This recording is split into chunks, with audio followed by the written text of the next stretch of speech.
Hey, welcome back. It's Tuesday, August 1st, 2023, here at the Hotel Orloff.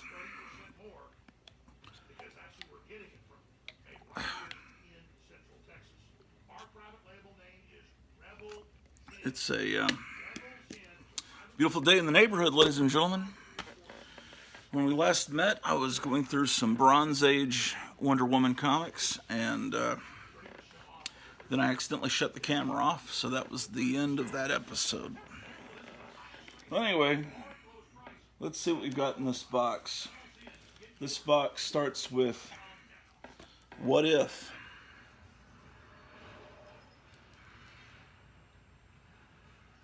Man, that's a pretty sick cover if you really look at it. Sue Storm laying dead. Really pretty horrible. This we're in the second run of What If. Is this the second run? Yeah, that was one of the early confusing things when they started the numbering of What If over again. But that's a common thing done today. What if Conan the Barbarian were stranded in the 20th century?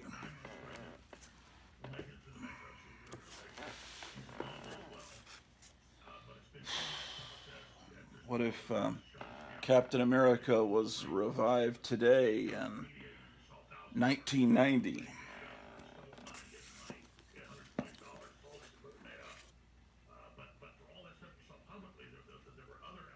What if Spider-Man's Uncle Ben had lived? Anyway, you don't want to see these, man. Is any of these even?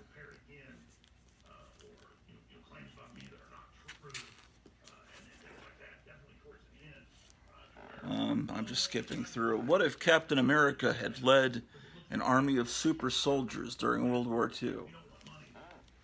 You know, more and more talk that we're already in World War III. There were drones hitting buildings in Moscow the other day, and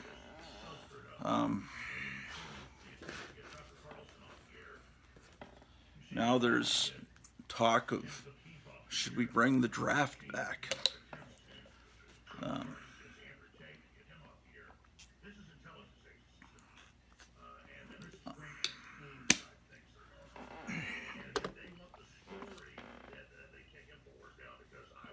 We need Donald Trump back.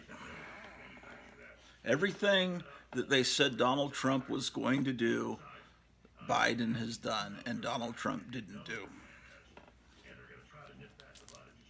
But we don't want the draft back.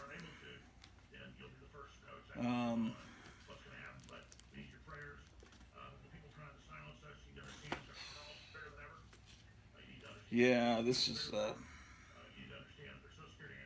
starting to become the 1990s here, and kind of look at how ugly this cover is. What if Iron Man sold out? Just look at how terribly he's drawn. I mean, really, I mean that in a eighth grader's sketchbook, that would be a good drawing. On the cover of a comic book, anyways. Some of the great content creators on YouTube have been producing a lot of episodes, but a lot of the great ones have been missing for a few weeks. But in Biden's economy, it kind of requires that people be very busy to try to support themselves. So there's really no time for the YouTube stuff. But so I've been forced to watch some of these comic channels of younger people obsessing over Dr. Afro's first appearance. Dr. Afra, some character that was created for Marvel Comics, Star Wars comics.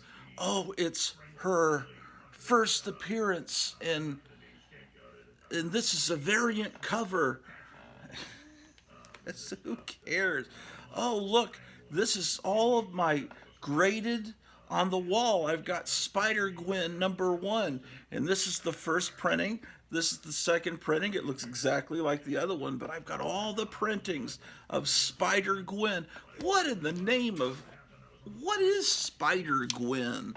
Gwen Stacy died in what, 1973? So what? Yeah, I have no idea what's going on in modern comics. I have no idea why people slab comics. I don't understand. I'm looking at this. Look at this garbage. What if Captain America were revived today? And I'm making fun of comics from the 1990s. The comics today are even worse. I mean, look at, first of all, look at inside Captain America's mouth and look at the spit. Do you really want to see a spit, the spit going from the upper and lower parts of Captain America's mouth? And look at how badly drawn that is, man. What is this? Horrible, ladies and gentlemen. Oh, this one was good. Oh, maybe that was the first run. I think this is when What If started over again. Now, this one's kind of interesting. I'll open this one. What if Iron Man had been a traitor? The reason this is interesting is it has art by Steve Ditko. Now, Steve Ditko left Marvel in, what was it, late 65, early 66, something like that. He left, and John Romita replaced him on Spider-Man.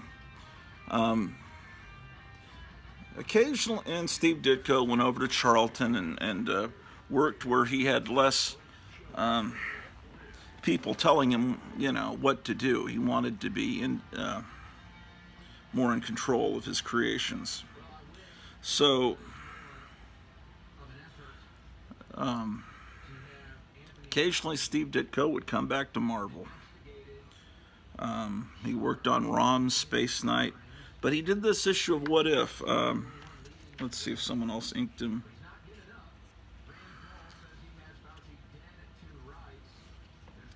The thing about it, man. Well, it says Steve Ditko did breakdowns. Pat Redding did finishes. Usually it says someone does the pencils, someone else does inking. Breakdowns makes me think that they were kind of rough sketches. But anyway, you see a lot of Ditko in this. Now,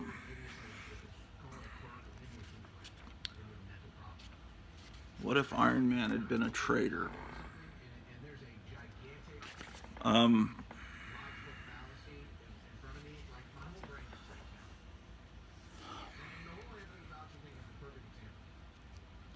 Now,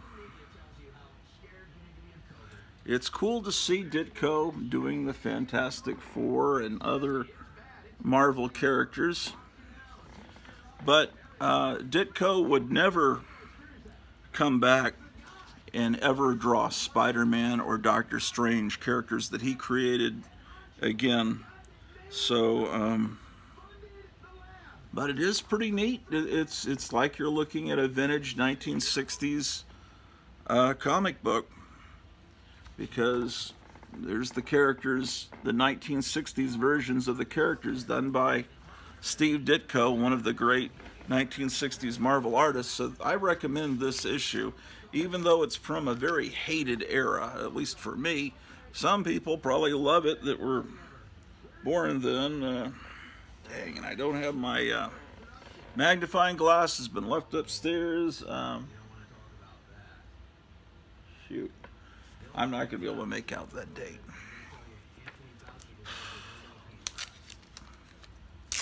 So, anyway.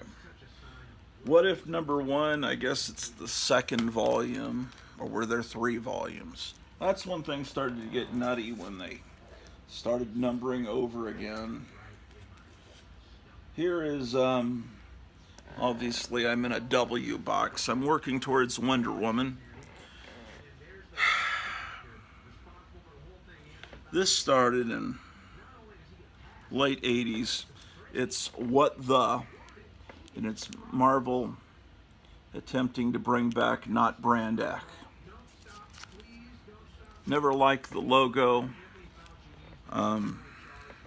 This comic was not as good as Not Brand Ech, which was the 1960s Marvel attempt to be like the EC Comics Mad.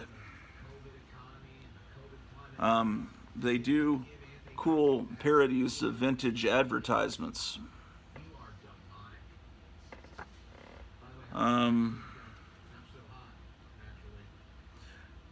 There is some good art in here. Here's a Punisher parody. This being done. John Severin doing the inks with Hilary Barta doing the pencils. Okay, so John Severin is great. Some of these had some Marie Severin art in them. This looks very Not Brand Ech-like here. I mean, don't get me wrong, there were brilliant moments in What the, but it wasn't Not Brand Ech. Here they're making fun of Secret War 3. It actually does look a lot like Not Brand Ech. But all the ads were parodies, which is a cool idea. Here's a Big Boy appearing.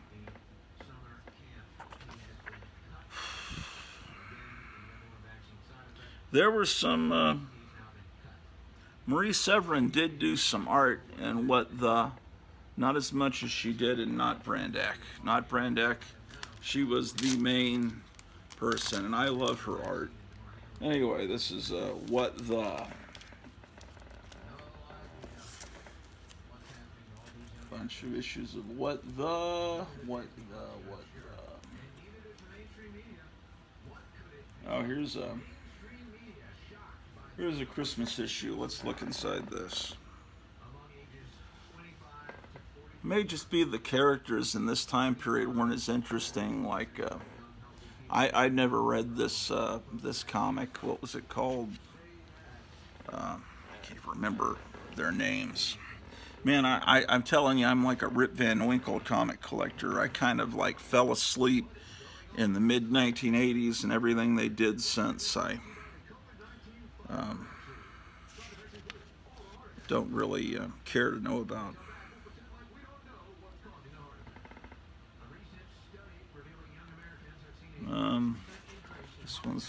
There's a Barbie appearance, looks like. Yeah, it's like, oh, it's got a flip cover, which is pretty neat. An EC style cover.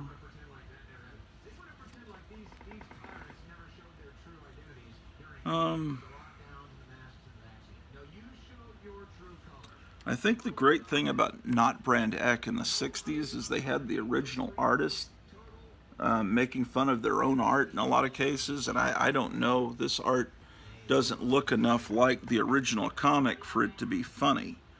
The closer, that's one thing that the EC Mad did right, is they made the comics look like the original comics they were making fun of. Like if they were doing a parody of Walt Disney, they made it look like a Disney comic. And that's what made it all the funnier when you saw the horrible things going on in that.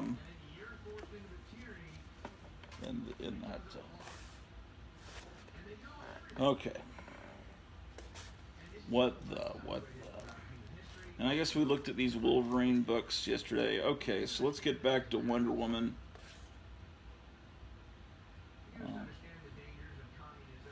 Okay, well anyway, there's this is a 80-page giant, but it's not old. It's from the UPC code era. But it's reprints of vintage Wonder Woman comics.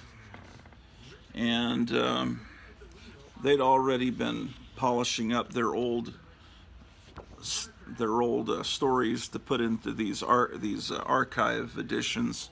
So, you know, printing this book was not a big deal or didn't require much effort. But it sure is an attractive looking comic. It almost looks like something straight out of the 1960s. So, 80-page annual Wonder Woman. When was this from? 2002. Man, that was 21 years ago. It doesn't seem like it. Well, in some ways it does. All the ridiculous things that have happened since 2000. This is Wonder Woman #1 reprinting. Okay, so as we come into the Bronze Age, which the Bronze Age to me is the 20, 25 cent, 30, 35 cent era. Maybe did it go into the 40 cent era? And then there's the Copper Age that goes from the mid 80s to the early 90s, and what you call the 1990s age, the foil age, the mirrored age. I don't know, nor do I care. Here's Wonder Woman 203. She's still without her costume, but basically at the beginning of the Bronze Age, they put her back into her costume. I showed you this last time, so I'll go through these quickly. This is kind of a big deal because they brought Wonder Woman back. For a while, she was basically like an Emma Peel, Honor Blackman, Diana Rigg kind of character, using kung fu and dressed in a white outfit. But they brought her back to her superhero roots. This is a reprint from a few months ago, which is why it says $3.99 instead of 20 cents. I'm sorry I'm saying the same things I did last episode, but maybe some of you didn't watch last episode. Here's 205. This is a pretty famous cover that is a pretty funny cover. This is 206. Nubia was a character that came along in the 70s, and they, like I said, they even made a doll of her. This is 207.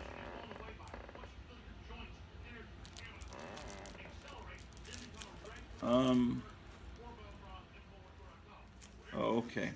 The logo had been that in the late 60s and in the early 70s.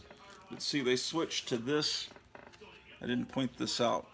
They switched to the classic 1940s logo with issue 205. So this particular issue, who drew this cover, man? 208. 208 looks almost like a Golden Age comic. The art style, the original logo, it's very beautiful cover. Here's 210.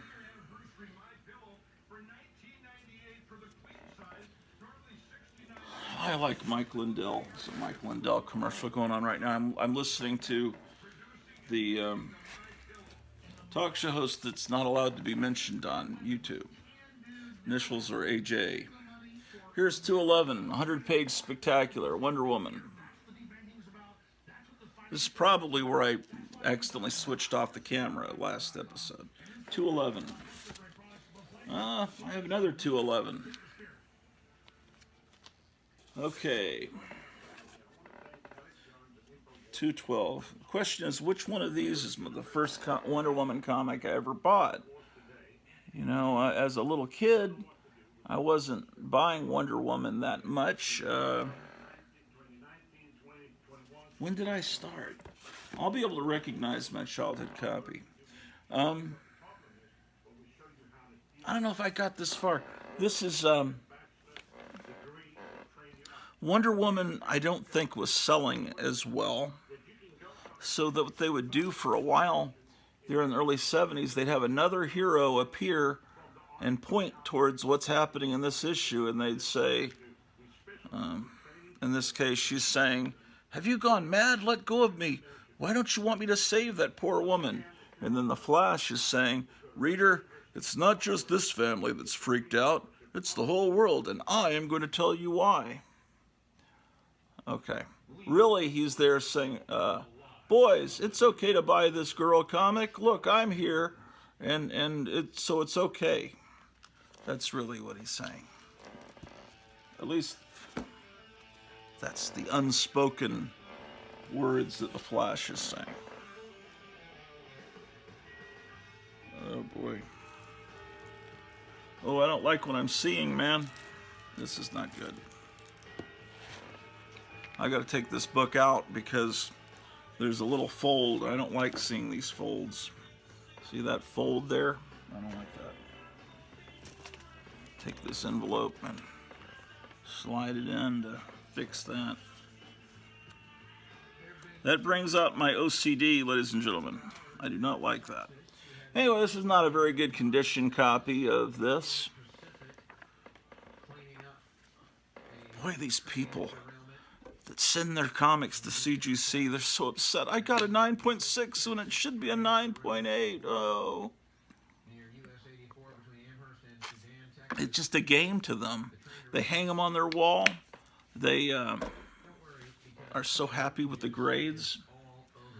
But, you know, like someone that goes and hunts and just hangs the deer heads on the wall but never eats the deer meat, I don't have much use for someone like that kills for no reason. If you're killing to provide food for your family, that's one thing. If you're killing for sport only, just to see how many points the antlers have, that but you don't do anything with, I don't know. To me, slabbing a comic and not having it the ability to read it is. Now we're going to be looking at advertisements tomorrow night on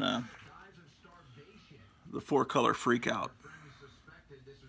I'm going to call it the 4-color freakout because 4-color fossils is Graphic Man's name for his channel, his show. So it'll be the 4-color freakout, and perhaps you'll be there. But to keep, I don't want to see slabbed books tomorrow. So, unless you got a really cool ad on the back of the slab, because you can see the back on a slabbed comic, I guess that would be all right. But for the most part, I want people to open up the books and show the ads, because I want to see, like look at this house ad. You can see the other books that were available that month. Let's see if I have any of them. I have that issue of Commandy. I don't think I have that Superman. Man. I think I have that Shadow. Yeah. Some months I didn't have a lot of money. This is, what, 1973 possibly?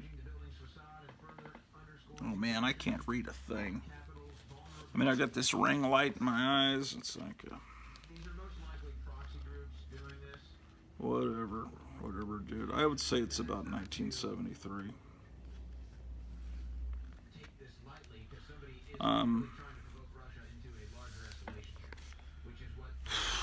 Man, they're trying to push. They just keep pushing Russia.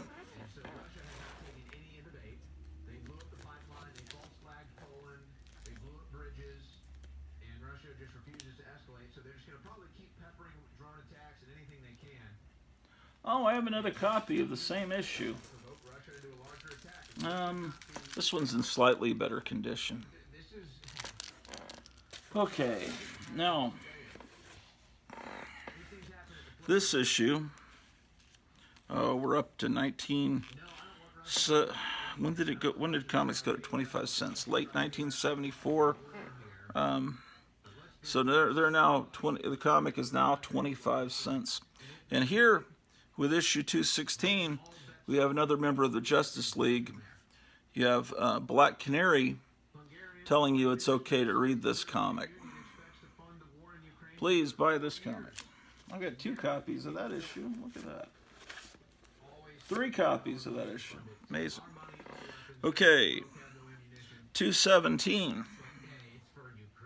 It's an extra thick issue. Oh, this is the first one I ever bought. 218. This time you've got Red Tornado and the Phantom Stranger telling you, now you got 2 guys telling you it's okay to watch the Statue of Liberty beat up Wonder Woman.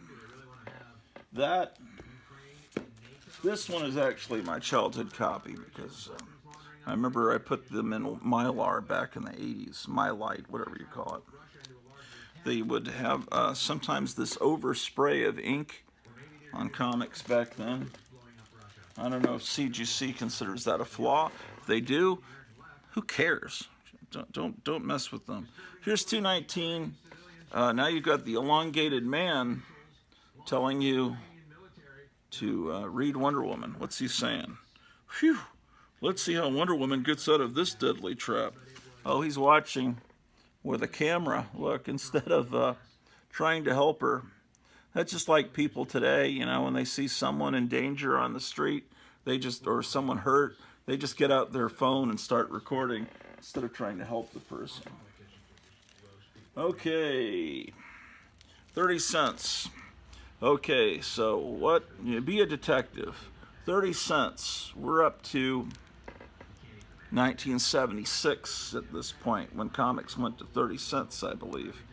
And you see the cheetah, and you see buy U.S. war bonds ad in the back, and you realize, oh, this is a story that takes place in World War II. And why did it take place in World War II? Because what happened in actually I guess it was late 1975, it was during the 75-76 school year. There was a Wonder Woman TV series, yeah, that started on television, but it started as a couple of 2-3 TV movies, and then it became a regular series that year. Now, there'd been a Wonder Woman movie earlier in the 70s with Kathy Lee Crosby, and she didn't really have a costume that looked like Wonder Woman's costume at all. She was blonde. She was more of the character when Wonder Woman didn't have her uniform and everything. It was just, it was not popular. It was not Wonder Woman. I think it was Gloria Steinem that said, you know, why are you taking away Wonder Woman's costume? That's what made her great. That's why all these generations loved her. And so in 75, I think it was on the ABC network, they had the new original Wonder Woman, and it was set in World War II, which is really where Wonder Woman kind of belongs. And it was a hit. The second year, the 76-77 season, it went to a different network. What was the network that did the Hulk? Was it NBC? It was bought up by the series went to another network, and they decided they didn't want to have it set during World War II. They would have it set in present day disco 1977, right? So it was cheaper to do it that way, I think, is their rationale. So that first season of Wonder Woman set in World War II, I thought was a lot of fun. But anyway, what I'm trying to say is that during this time period, Wonder Woman switched, and the stories are all taking place in World War II to agree with the TV series. So someone watching the TV series would pick up the comic book, and it would be pretty much on the same page. Here's 232. Also a World War II issue. These issues were great. There was a time period in the 60s, I think around 66, that they did the same thing. Wonder Woman went back to the stories all took place during World War II for a good year or so. It seems like whenever Wonder Woman, they'll do that with Wonder Woman occasionally, or at least those two times in the 60s, and then once in the 70s they went back to World War II stories. This is a beautiful cover.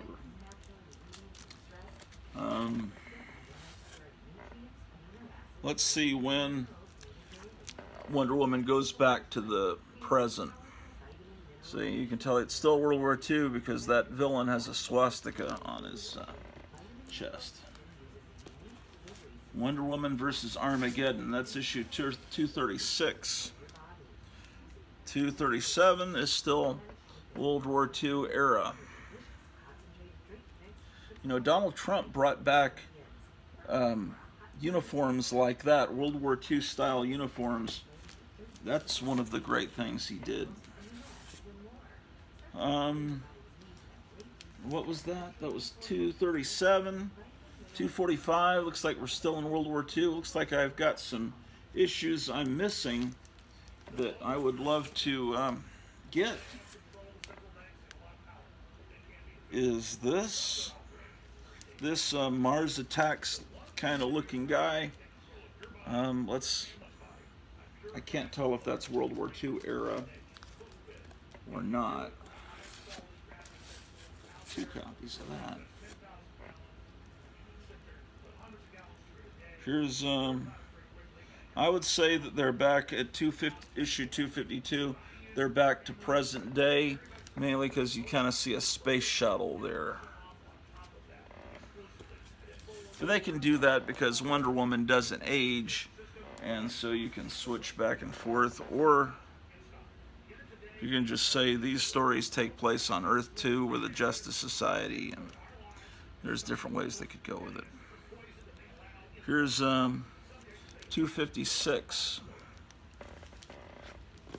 The reason I'm going through these, 258, is Jumbo got a book at Comic Book World, the store that Eric Breen works at. Oh, I've got to get a way to get Eric Breen on the show Wednesday night, and he needs the link sent to him on Twitter.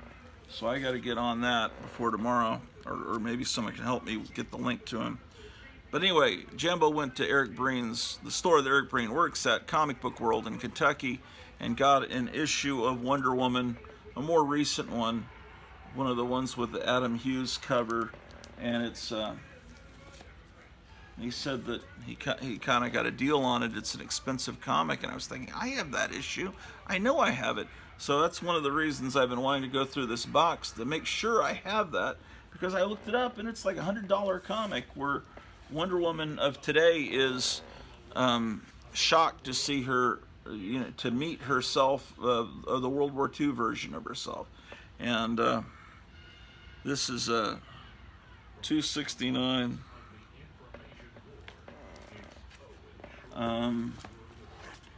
269, and then, man, I go all the way to 287.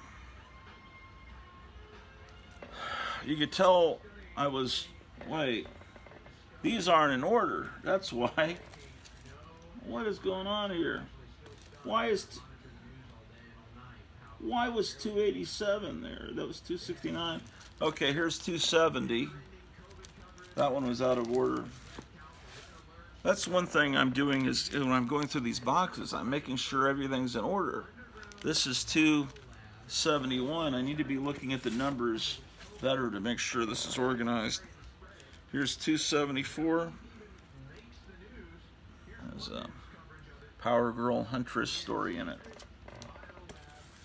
275. You know, that Wonder Woman movie was great, and the one that was in theaters with Gal Gadot. I mean, it's supposed to be Gal Gadot, but it's real hard to pronounce that T. It's just like Bridget Bardot. You just don't pronounce the T. You don't say Bridget Bardot. Even if that is her real name, I think she should drop the T. Real name. I mean, even if that's the real way you pronounce it. 276. Ooh, this one's in a little bit nasty condition. This is 276. You can tell it's just kind of dirty up there. Okay, so I'm not missing a bunch of issues. 279.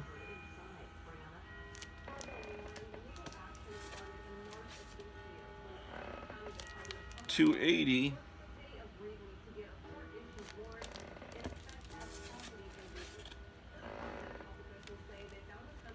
$282. Okay, and then here's where 287 was supposed to be. But with 288, they revamp Wonder Woman.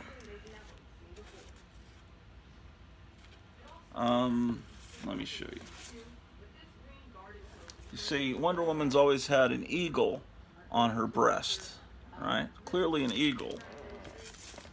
But with 288, Gene Colan redesigns her costume, and it becomes sort of an eagle, but it's really two W's in the shape of an eagle. And that's pretty much the way Wonder Woman's been depicted ever since this time period, which is 60 Cent in the 1980s.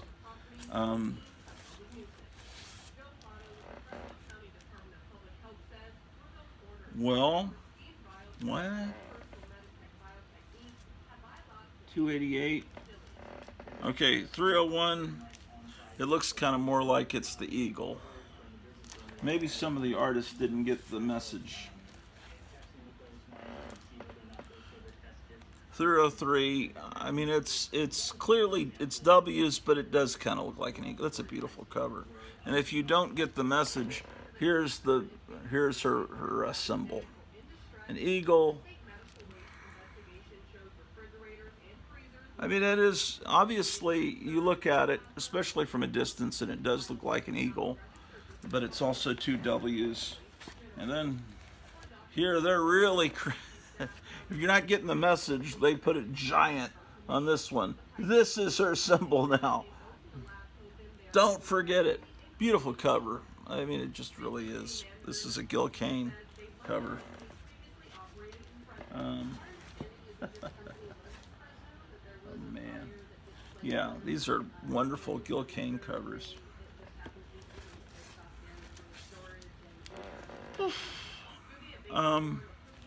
Here's 313. And here the Wonder Woman logo looks kind of like a forgotten mansion of forbidden love or something. It has that kind of look, like one of those gothic comics from the early 70s, gothic horror. And then they start the thing over again with George Perez, which I used to pronounce Perez, but I think I've been told that it's Perez. I'm probably still not pronouncing it right. I try to pronounce people's names right. I mean, I try. This is kind of a... How did they get away with that? Oh. Well, it's got the Comics Code Authority symbol on it, but it's kind of like... you know, the Comics Code is not meaning as much as it used to at this point. Here's the second issue of the new Wonder Woman. I don't like when they start the numbering over. I mean, I think I've said that several times this episode. It's just something I don't like. 3. This was a, oh, I just got a message from Kevin at Gotham City Comics. I need to give him a call. This show should end pretty soon. I don't have much memory on the phone. Is that the one I just... Yeah, I have 2 copies of that. Okay. This was a good comic. It just, I wish they hadn't started the numbering over. I don't like that. Just keep the numbering going. Beautiful art. Beautiful art.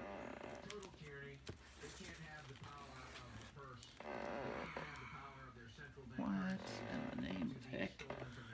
And then there's issue 0. I don't know where this goes in the... Where is this supposed to go? It's Brian Bolland.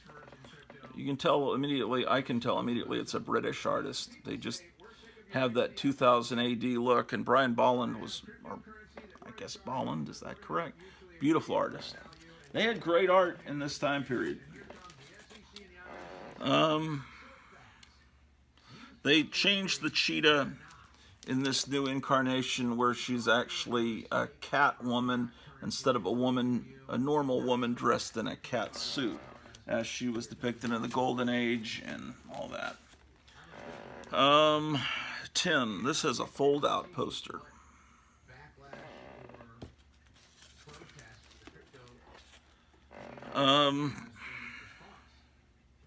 16.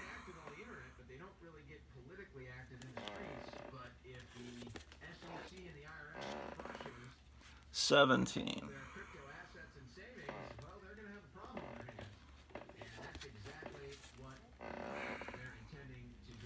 19.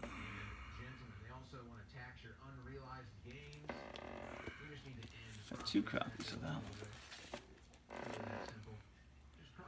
23.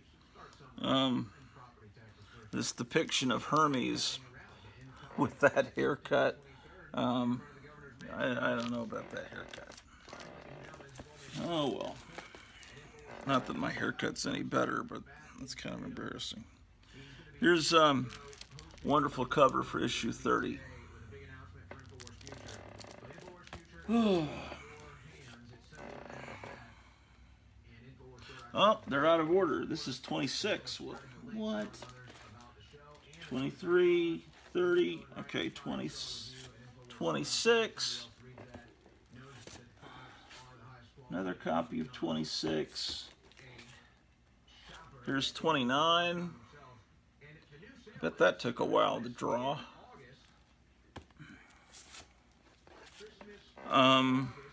31. Gary Davis, if you're watching, I sent off your discs, and I sent an extra one. I sent the latest episode, episode 33, in the package as a bonus. If anyone wants to order my show, Tomb of Terror, they're $20 an episode, including postage, unless you order 4 or more, in which case they're $16. And you can send it to PayPal at Kenneth Weinert, which is spelled KENNETHWEINERT. Each episode is 2 hours long and filled with commercials and trailers and wonderful stuff, cartoons, music. Sorry, I'm racing against the clock because I don't want this episode to end. Oh, this has a lot of great artists in it. It even has Marie Severin in this 50th issue. I might come back to that and open that one up. Here's 52. Here's 62. Okay. Then she's back. They start anew. They've started her again with Brian Bolland art. 63. Isn't that beautiful art?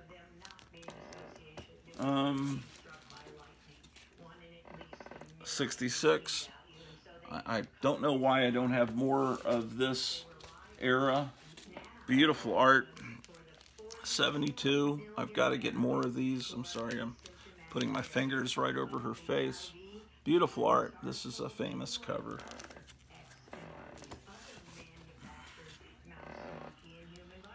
Here she is working at a fast food place. Issue 73. 76.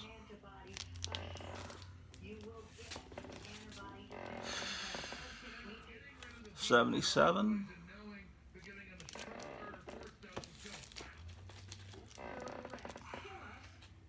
She looks, you know who she looks like is a young Gina Davis. That's the way she's drawn. 73. Here's 80.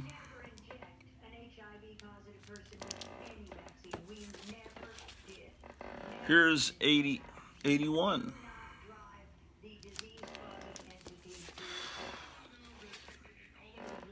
82.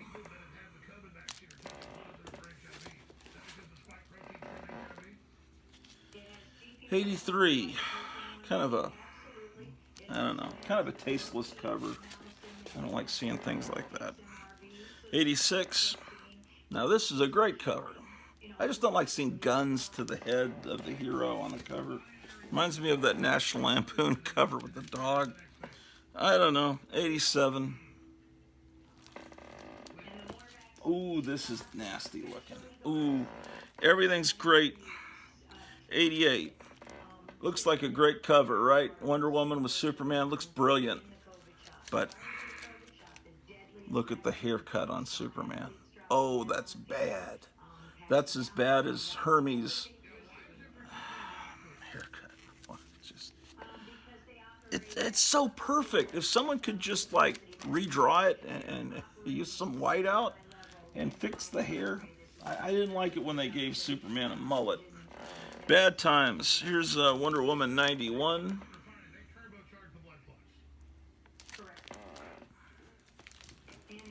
Oh, my arm. Ow. I gotta get back into shape. Back into shape. I never was in shape. Here's 92. I've got several copies of that. Okay, where is this darn book I'm looking for? 95. 96, there's a Joker cover. What is Wonder Woman doing with her hair? That's horrific. 97.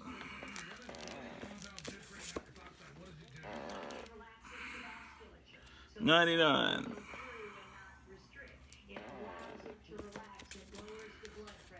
Okay, and then with 101, this is the John Byrne era.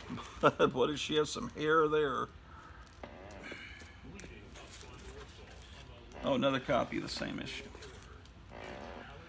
104. Yeah, they had some great artists on Wonder Woman over the years. This would be the copper era, right? That we're in now, 111. Maybe I should reevaluate my opinion of the 90s. I think these were coming out in the 90s, weren't they? Oh. This cover's not very good. I don't know. Maybe you love it.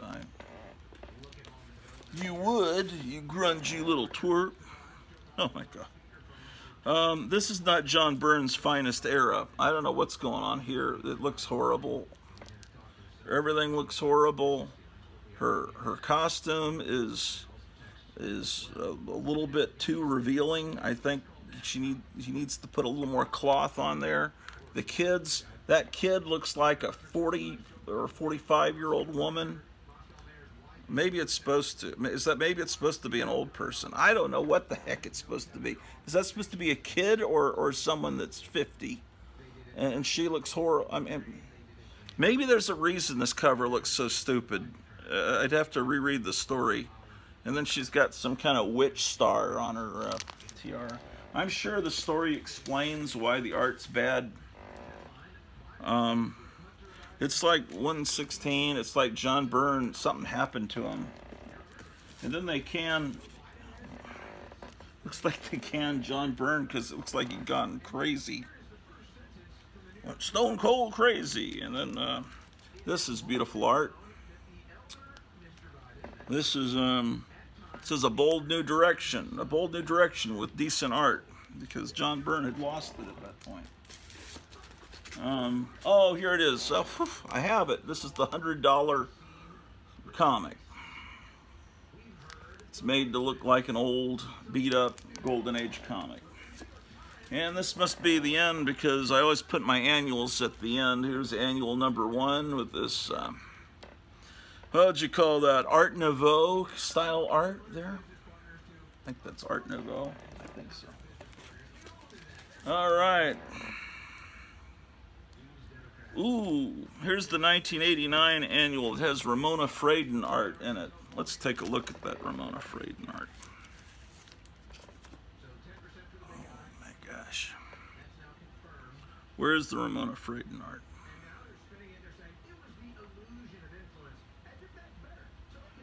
What?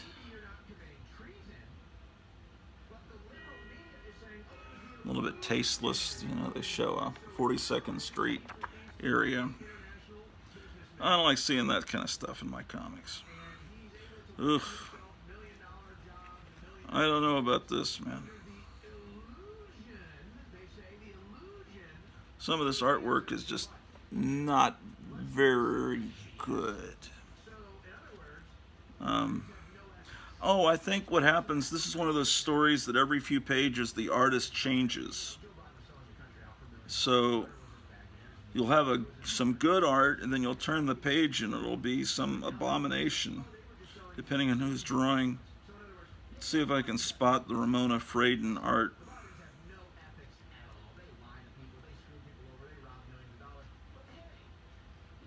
I don't know.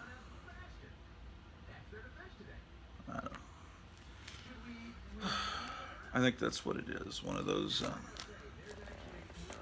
They split up the art. Okay. Oh, this is an earlier one. This is a great one. Garcia Lopez and Dick Giordano. The 1978 Wonder Woman Spectacular is World War II era. One beautiful cover. Why is this one not in front of those other two?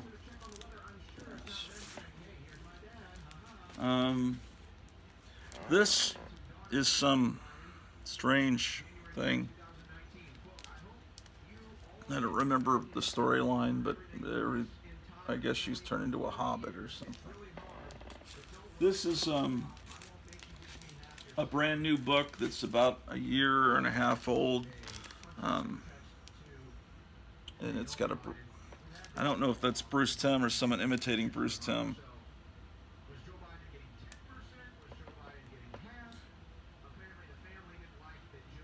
Animation-inspired variant cover by Bruce Timm.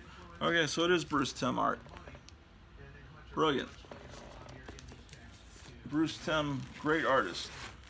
Okay, I wanted to go back and find that Marie Severin art. Where was that? Where was that? I'll never find it now. It was in like a bigger.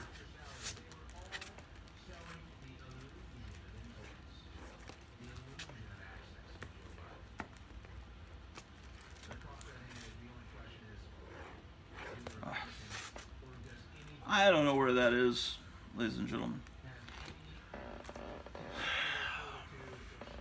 So.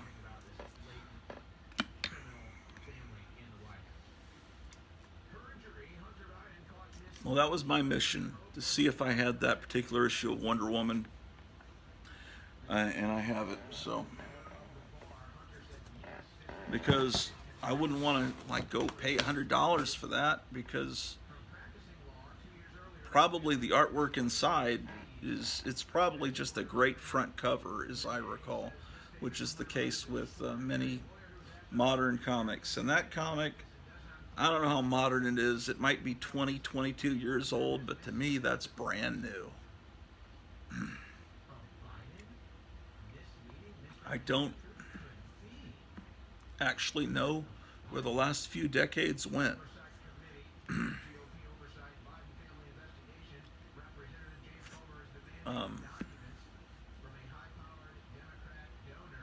Yeah, I don't know what to tell you.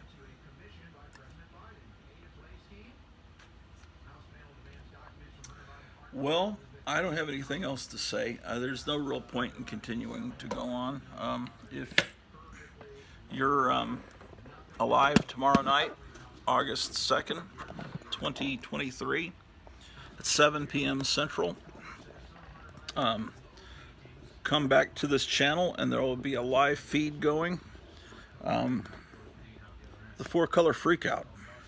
We'll be looking at vintage advertising in comic books, and the covers too. I mean, it's not going to be that different from a regular show, except we're going to look inside the comic a little bit instead of just, when you go to an old car show and you look at those beautiful cars. It's wonderful, but imagine if all those beautiful cars, they'd let you get in the car and feel the upholstery and turn on the engine and drive around a little bit. That's what we're going to be doing. We're going to be looking inside the comics and seeing what they look like inside, because too many of these channels that you watch here on YouTube are just people looking only at the front cover because they've slabbed the books. So that's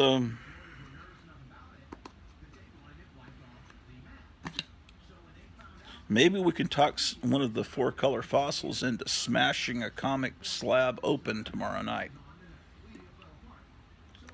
I'm going to talk to some of them on the phone today. See, that would be amazing. A live smashing of a CGC slab and freeing the comic book within. In fact, maybe next, or should we do that next week as our theme? Maybe we could have a whole bunch of smashings of slabs. That would probably really upset some people. To me, it's wonderful. Well, it's time for my boot heels to be wandering, ladies and gentlemen. Oh, man. I'll tell you what.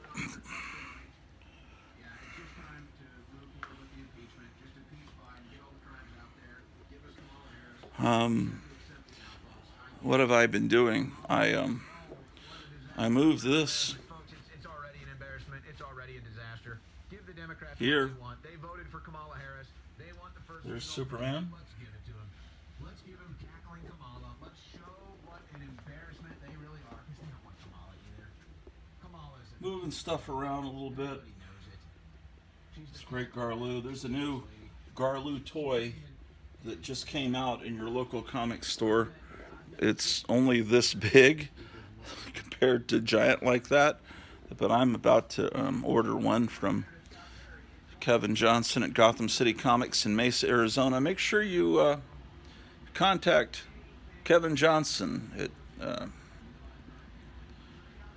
Gotham City Comics in Mesa, because he has a great selection, and he had a sale going, but I guess it's over now. It was during the month of July. And today is August 1st. But here's his phone number.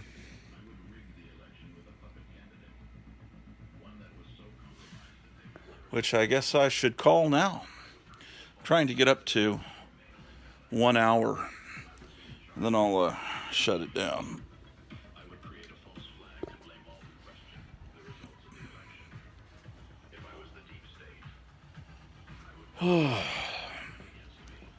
So let's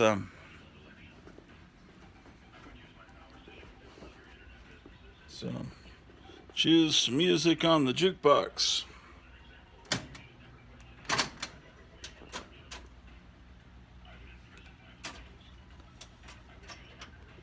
Home, waiting for you. Just won't get it 'cause you say we do. Well, I love